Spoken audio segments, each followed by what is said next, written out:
Hello viewers, আশা করি সবাই ভালো আছেন। আমিও ভালো আছি। আর আজকে ঈদের দিন সকালে একটা ভিডিও করতেছি। এখানে আসলে ভিডিওটা দুইটা ভার্সনে আমি আসলে রিলিজ করব।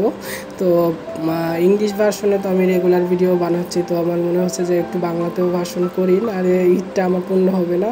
তো এখানে সকালে ঈদের জন্য প্রস্তুতি দেখেন। আমরা সকালে এইগুলো খাই, বিশেষ করে এরকম মিষ্টি জাতীয় খাবার যাকে সুন্নত বলা হয়। খেয়ে যদি নামাজে যাওয়ার আগে এরকম মিষ্টি জাতীয় খাবার খাওয়া সুন্নত। সাথে আছে খিচুড়ি, মুরগির মাংস, আর এই তো আম্মু একটু জর্দা করেছে। এখানে দুই রকমের পায়েস আছে, একটা পায়েস চালের পায়েস, আর একটা হচ্ছে সিমুইয়ের পায়েস, আর সাথে আছে জর্দা। আর আমরা একটু সকালে খেয়ে বের হচ্ছি। আসলে আমরা একটু লেট হয়ে গেছি, এই তো 8:20-10 বাজে। তো আমাদের 8:30 জামাত, তবে জামাতটা আমাদের বাসার কাছেই, যেহেতু আমাদের এলাকার মাঠ এটা। তো এই তো বাসা থেকে বের হয়ে পড়েছি, আর সাথে এই তো জায়নামাজ। তো জায়নামাজটা নিতে হয়, কারণ যেহেতু মাঠের আয়োজন করা হয়, তো এখানে সেখানে ধুলো থাকে, মানে ময়লা থাকে, যার কারণে আসলে জায়নামাজটা আমাদেরকে নিতে হয়। আর এই তো আত্মীয় স্বজন, বিশেষ করে বাসায় আমরা যারা আছি, তো সবাই মিলে আসলে নামাজ পড়তে যাই। এটা আসলে ঈদের মজাই আলাদা। তো আগে আমরা নামাজ পড়তাম আমাদের এলাকায় যে কলেজ আছে, তো কলেজ এরিয়াতে। তো এইবার না, গত বছর থেকে সম্ভবত এটা চালু হয়েছে। এই তো এটা আমাদের এলাকার মসজিদ। তো আমাদের নিজেদের এলাকার একটা মাঠ দান করা হয়েছে এখানকার গণ্যমান্য ব্যক্তিরা, মানে এখানকার একজন নামকরা ব্যক্তি যিনি দান করেছেন। তো সেই মাঠে আমাদের ঈদের জামাটা অনুষ্ঠিত হচ্ছে। এখন আমাদের আসলে দূরে যেতে হয় না, তো আমরা নিজেদের এলাকার মাঠেই নামাজটা পড়তে পারি। তো এই তো আমাদের রাস্তা এটা। আর এই তো আমাদের ঈদ জামাটা দেখতে পাচ্ছেন, কত সুন্দর ডেকোরেশন করা হয়েছে। আসলে এই ডেকোরেশনটা মূলত আমাদের এলাকার সবাই মিলে আমরা বিভিন্নভাবে বিভিন্ন ফান্ড থেকেও টাকা এসেছে, তো চাঁদা দিয়ে বা যে করেই হোক, মানে খুব সুন্দরভাবে তারা আয়োজন করেছে। এই তো আমাদের এলাকার যে ঈদ জামাতের মাঠটা এরকম সুন্দর করে প্যান্ডেল করা হয়েছে। সকাল 8:30 মতো বাজে, আমরা একটু লেটই হয়ে গেছি, মানে একদম কাটায় 8:30 সময় আমরা চলে এসেছি। তো এখন নামাজ শুরু হবে, এই জন্য নামাজের সময় ভিডিও করি নাই। নামাজ শেষে আমরা চলে আসি গোরস্থানে। এটা আমাদের পুরো গোরস্থান জামালপুর সদরে। তো পুরো গোরস্থানে আসলে আমার দাদা দাদি, নানা নানি এবং আমার কাকা এবং আরও আমার নানি বাড়ির আত্মীয় স্বজনের অনেকেরই কবর আছে এই জায়গা। তো আমাদের আসলে প্রতিবার ঈদের কুরবানি ঈদ বলি বা এই রমজানের ঈদই বলি, আমরা নামাজ পড়ার পর একটু জিয়ারত করতে আসি এই গোরস্থানে, আর একটু দেখতে আসি যে কবরগুলা কেমন আছে।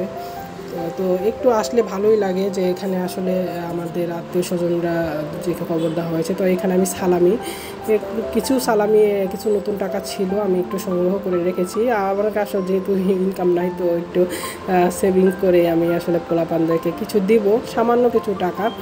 তো ছোট ভাই বোনরা আছে, টাকায় থাকে আসলে, 5-10 টাকা দিলেই খুশি হয়ে যায় তারা। তো 10 টাকা করে, 10-20 টাকা করে দিচ্ছি এবার। আর এই তো আমাদের বাসায় আজকে দুপুরে অনেক মানুষ খাবে, যার জন্য আসলে অনেক রান্না করেছে আম্মু, বিশেষ করে পোলাও, গরুর মাংস, তারপরে এখানে অনেকগুলো গরুর মাংস রান্না করেছে যেহেতু মানুষ খাবে দুপুরে। আর এখানে মুরগির মাংস রান্না করেছে, যেহেতু বাচ্চারাও আসে আমাদের বাসায়, তো মুরগির মাংস পছন্দ করে খেতে। তো অনেকগুলো মুরগির মাংস রান্না করেছে। আর এখানে আসলে 2 রকমের মুরগি দেখতেছি, আমি জানি না, এটা মুরগি মনে হয় সম্ভবত একটু মশলা কম দিয়ে রান্না করেছে আম্মু, যার কারণে আলাদা বাটিতে করে রেখেছে হচ্ছে বাচ্চা টাচ্চাদের জন্য আলাদা, একটু ঝাল কম, যাকে বলা হয় স্পাইসি কম। আর এই তো সকালের খিচুড়ি আছে। আর এগুলোই আসলে ঈদের দিন কেউ আসলে একটু মিষ্টি মুক্ত করানোই হয়, সাথে সাথে এরকম একটু ভারী খাবারও রাখা হয়। আর এই তো সন্ধ্যাবেলা বাসায় আম্মু আছে, তো আম্মু আব্বু আছে, আমার ছোটো ভাই বাইরে গেছে। তো আমি একটু ভাবলাম যে একটু চটপটি, যেহেতু আম্মু করেছে, প্রিপারেশন নিয়ে রেখেছে, তো আমি একটু চটপটি বানাই। আম্মু খুব টায়ার্ড হয়ে গেছে সারাদিন আসলে মানুষ খাওয়ানোর পর, আবার রাতেও আমার মামিরা আসবে, নানা বাড়ির মানুষজন আসবে, তো একটু চটপটি বানাচ্ছে। আর ওদিকটা আমি চা বানিয়ে রেখেছি। আর এই তো একটু চটপটি না, এটা ফুচকা বানাচ্ছি, ফুচকার জন্য এই যে আলু মাখাচ্ছি আমি, আর তার মধ্যে একটু চটপটি মশলা দিব, আর এর মধ্যে একটু চটপটির ডালও দিয়েছি, মানে ডালও দিব। এখন যেহেতু আলুটা একটু গলিয়ে নিচ্ছি, তারপরে আমি ওগুলো অ্যাড করব চটপটির মশলাগুলো। আর এদিকে শসা তেঁতুলের টক এই তো ফুচকাগুলো ভেজেছি। রেডিমেড ফুচকা তো ফুচকা স্বাদ আসলে সেরকম হয় না, একটা আমরা যে দোকানের ফুচকাগুলো দেখি সেরকম হয় না স্বাদ, তবে টকটা অনেক মজা হয়েছে, আব্বু খুবই পছন্দ করেছিল এই টকটা খেতে। আর একটু ডিম নিয়েছি, আসলে ডিম ছাড়াই ভাল লাগে, আপনারা যদি খান তাহলে আমার মনে হয় যে ডিমটা যদি না দিয়ে খান তাহলে অনেক ভালো লাগবে। আর ফুচকার কেনার সময় অবশ্যই একটু সতর্ক হবেন, যেহেতু রেডিমেড ফুচকা। আর এই তো একটু সন্ধ্যার নাস্তার পর একটু বের হয়ে গেছি, আসলে অনেক দিন জামালপুর এসেছি আর একটু ঘোরাফেরাও করা হয়নি, আসলে অনেকটা ব্যস্ততার মধ্যে একটুও সময় পাইনি বলতে গেলে। তো রাতে একটু বের হলাম আশিক মাহমুদ কলেজ এরিয়াতে, একটু হাঁটাহাঁটা করতেছি আর একটু শহরের দিকেও হাঁটাহাঁটি করেছিলাম। তো ইচ্ছা হলো একটু ভিডিও করি, রাতের বেলা আসলে ভিডিও করলে ক্যামেরা যেহেতু আসে না, তাও মনে হলো যে একটু শেয়ার করি আপনাদের সাথে। আর আজকের ঈদের দিনটাও অন্যান্য ঈদের থেকেও খুব একটা মানে একটু পরিবর্তনই দেখা যাচ্ছে চারপাশে, যেহেতু অনেক কিছুই পরিবর্তন হয়ে গেছে দেশের। তো এখন ঈদটাও একটু অন্যরকম বলতে গেলে, গতবার যারা ছিল এখন এবার ওরকম সাজসজ্জা বা ওরকম অনেক কিছুই চেঞ্জ হয়ে গেছে।